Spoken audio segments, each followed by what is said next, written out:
6 એપ્રિલથી સ્થાનિક સ્વરાજ્યની ચૂંટણીઓ માટે જાહેરનામું બહાર પાડવામાં આવશે. આ ચૂંટણી પ્રક્રિયા અંતર્ગત ઉમેદવારી પત્ર ભરવાની છેલ્લી તારીખ 11 એપ્રિલ નક્કી કરવામાં આવી છે.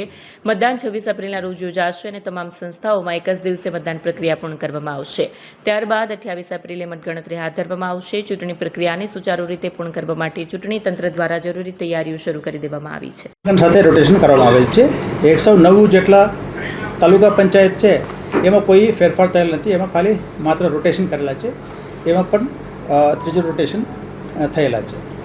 હવે એ આટલા અને સાથે થોડા 11 પેટા ચૂંટણી મ્યુનિસિપાલિટીના 11 નગરપાલિકામાં 13 બેઠકોની પેટા ચૂંટણી પણ છે અને એ તો ખાલી જગ્યાની વિગત છે. હવે મતદાર યાદીનો કાર્યક્રમ આવે 17/2/26ના ભારત ચૂંટણી પંચ SIR પછી જે આખરી યાદી પ્રસિદ્ધ કર્યો એ ડેટાબેઝ લઈને અમે મતદાર યાદી તૈયાર કરેલા છે. આ નિયમ એવું છે જે ચૂંટણી પંચ તરફથી જે લેટેસ્ટ મતદાર યાદી લઈને ભારત ચૂંટણી પંચના દ્વારા કરવાનું છે.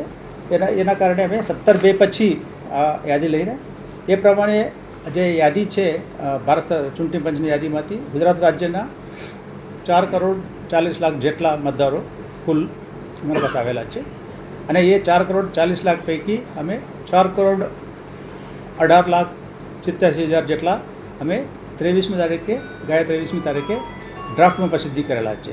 એટલે આ જે ડિફરન્સ છે જુનાગઢ, ગાંધીનગર અને અમુક મ્યુનિસિપાલિટી જે ગયા વખતે અમે ઇલેક્શન કરેલા હતા એ બધા વાત કરતા એટલે 4,40,00,000ની સામે અમે 4 કરોડ લગભગ 19 લાખ એવો કહેવાય એટલાને અમે ડ્રાફ્ટ પ્રસિદ્ધિ કરેલા છે.